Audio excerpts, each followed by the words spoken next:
Hello dear student, अगर आप अपनी पढ़ाई को लेके सीरियस हो तो ये वीडियो सिर्फ आपके लिए है, क्योंकि इस वीडियो में मैं आपको स्टडी के 8 रूल्स बताने वाली हूँ। अगले 7 दिन तक स्ट्रिक्टली फॉलो करना है और ट्रस्ट मी, अगर आप पूरी ईमानदारी से इस रूल्स को फॉलो किए 7 दिन में फ़र्क आपको सामने दिखेगा।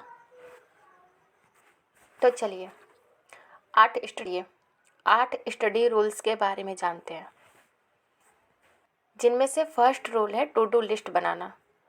देखो, अगर हमारा 7 डेज चैलेंज का पहला दिन कल से है तो इसके लिए मेहनत हमें आज से ही करनी है। आज रात को ही हमें अपनी टू डू लिस्ट बनानी है कि कल से क्या पढ़ना है, क्या क्या नहीं पढ़ना है, कौन से चैप्टर्स पढ़ने हैं, कौन से बुक पढ़ने हैं, कौन से क्वेश्चन प्रैक्टिस करने हैं। ये सारे हमारे टू डू लिस्ट में होने चाहिए। और ध्यान रहे, टू डू लिस्ट पहले दिन वाला ज़्यादा बड़ा नहीं बनाना है, क्योंकि अगर हमारा टू डू लिस्ट शाम तक पूरा नहीं हुआ, डिमोटिवेट हो जाएंगे और दूसरे दिन का टास्क हम पूरा नहीं कर पाएंगे, क्योंकि पहले दिन का हमारा अधूरा रह गया, जिससे अगले दिन हमें पढ़ने का मन नहीं करेगा। इसलिए पहले दिन वाली टू डू लिस्ट छोटी ही रखनी है। अब बात करते हैं हम अपने रूल के बारे में। हमारा टू डू लिस्ट तैयार हो गया कल रात को ही। अब हमारा 7 डेज चैलेंज का पहला दिन है, तो 7 डेज चैलेंज के पहले दिन से ही हम सुबह से ही अपने चैलेंज को पूरा करने में लग जाना है। तो रूल नंबर 2 हमारा ये है कि हमें सुबह उठ के सबसे पहले हमें अपना बिस्तर ठीक करना है। अब आप ये सोचोगे कि इतना छोटा सा काम? हाँ, इतना ही छोटा सा काम, लेकिन हम में से ज़्यादा लोगों का यही काम पूरा नहीं होता। हम बेड से उठते हैं और सीधा अपने काम में लग जाते हैं। तो आप अगले 7 दिन में ये फॉलो करके देखना, उठना और अपना बेड ठीक करना। जैसे रात को सोते समय हमारे बेडशीट इधर के उधर हो जाते हैं, उसे ठीक करना, पिलो ठीक जगह पे रखना, ब्लैंकेट को फोल्ड करके एक किनारे पे रखना। ये करने के बाद आपको ऐसा फील होगा कि यार रोज़ से थोड़ा बदल गया, मैंने अपना पहला टास्क पूरा कर लिया। अब आते हैं रूल नंबर 3। हमें सुबह उठने के बाद पानी पीना है, नॉर्मल वाटर नहीं, गर्म पानी। ये 1 गिलास गर्म पानी हमें पूरे दिन की एनर्जी देती। एंड ट्रस्ट में, जब आप 1 गिलास गर्म पानी पिएंगे ना, आपको जो सुबह नींद आती है ना, उठने के बाद भी वो ख़त्म हो जाएंगी, वो नहीं आएंगी और पूरा दिन आप एनर्जेटिक फील करोगे। तो रूल नंबर 3 हमारा गर्म पानी पीना था। तो हमारा रूल नंबर 4 ये है कि हमें डेली 15 से 20 मिनट एक्सरसाइज करने हैं। ये एक्सरसाइज कोई सा भी हो सकता है, बल्कि मैं तो कहूँगी आप कोई प्राणायाम कर लो और ध्यान लगा लो। यकीन मानना कि अगले 7 दिन में आपको ज़रूर फ़र्क महसूस होगा। इससे ना आप पढ़ाई में फोकस कर पाओगे, दिमाग एकाग्र होगा। 1-2 दिन तो हमारा ध्यान भटकेगा।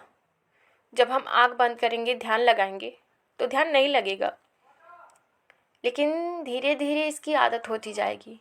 और यकीन मानो, जब आप डेली रूटीन बना लोगे ये एक्सरसाइज को, तो आप पढ़ाई में भी फोकस कर पाओगे, पढ़ा हुआ याद भी रहेगा और भी बहुत सारे बेनिफिट्स होंगे। तो इसलिए इसे फॉलो ज़रूर करना।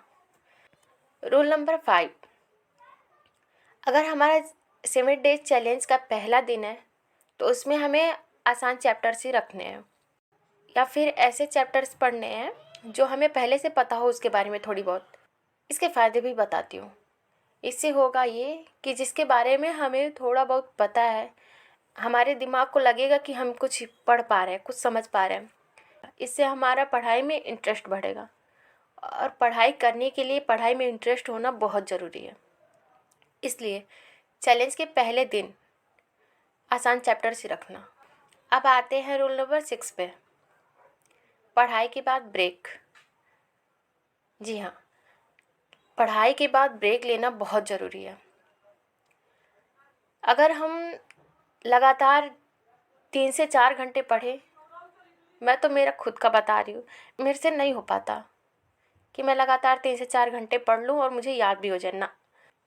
मैं मेरा बताती हूँ कि मैं हर आधे 1 घंटे के बाद आधे 1 घंटे तो नहीं, आधे घंटे बाद एक ब्रेक ले ही लेती हूँ। और ये ब्रेक 10 से 15 मिनट का होता है।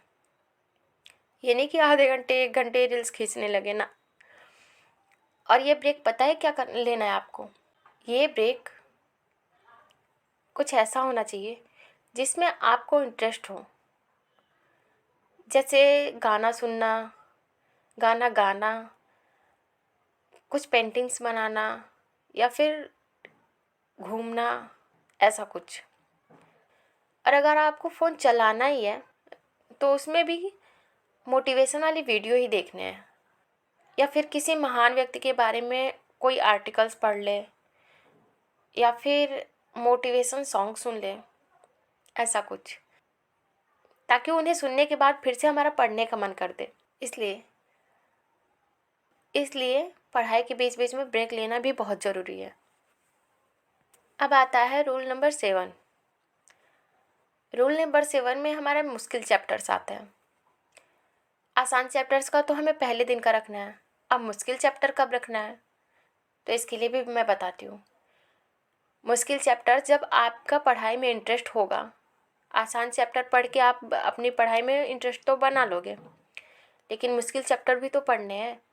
तो अगले दिन जब सुबह उठोगे तो सबसे पहले मुश्किल चैप्टर्स को ही पढ़ना, क्योंकि वो पूरी रात सोने के बाद हमारा माइंड शांत रहता है और उस टाइम हम जो पढ़ते हैं, जो याद करते हैं, वो सब कुछ याद रहता है। इसलिए मुश्किल चैप्टर्स को मॉर्निंग में पढ़ें। रूल नंबर 8, ये है रिवीजन। देखो, अगर हम पढ़ते जाएं और रिवीजन बिल्कुल भी ना करें तो हमने 0 से शुरुआत किया था और 0 पे ही आके रुकेंगे।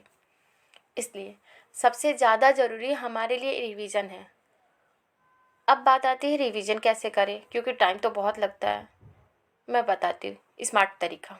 जब आपने बुक या नोट्स पढ़ा होगा, उसमें कुछ पॉइंट हाईलाइट किया होगा जो आपको ज़रूरी लगा होगा, तो अब हमें रिवीजन करने के लिए बस हाईलाइट पॉइंट को ही पढ़ना है, ना कि पूरा पढ़ने लग जाए। हाईलाइट पॉइंट को पढ़ेंगे तो हमें उसके आसपास के स्टोरीज ऐसे ही पता चल जाएंगे। तो बस हमें हाईलाइट पॉइंट ही पढ़ना है। और रिवीजन के कई सारे तरीके हैं।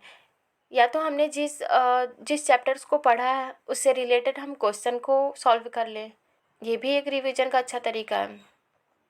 या फिर हाईलाइट पॉइंट पढ़ लें, इससे भी हमारा रिवीजन हो सकता है। या आँख बंद करके जितना हमने सुबह से पढ़ा हुआ है वो रिमेंबर ऐसे करते रहेंगे। बार बार सोचेंगे क्या पढ़ा था। अगर नहीं याद आ रहा है, मान लो आँख बंद करने के बाद आपको नहीं याद आ रहा है कि यहाँ पे क्या था, वहाँ पे क्या था, तो एक बार आप नोट्स खोल के चेक कर सकते हो। और यकीन मानो, दूसरी बार जब आप नोट्स चेक करोगे और वो चीज़ आप पढ़ोगे तो दोबारा कभी भूलोगे ही नहीं। तो अगर आपको ये वीडियो अच्छा लगे, हेल्पफुल लगे, तो प्लीज़ वीडियो को लाइक, शेयर एंड सब्सक्राइब करें। और कमेंट में ये भी बताएं कि अगली वीडियो मैं कौन से टॉपिक पे बनाऊं। Thanks for watching.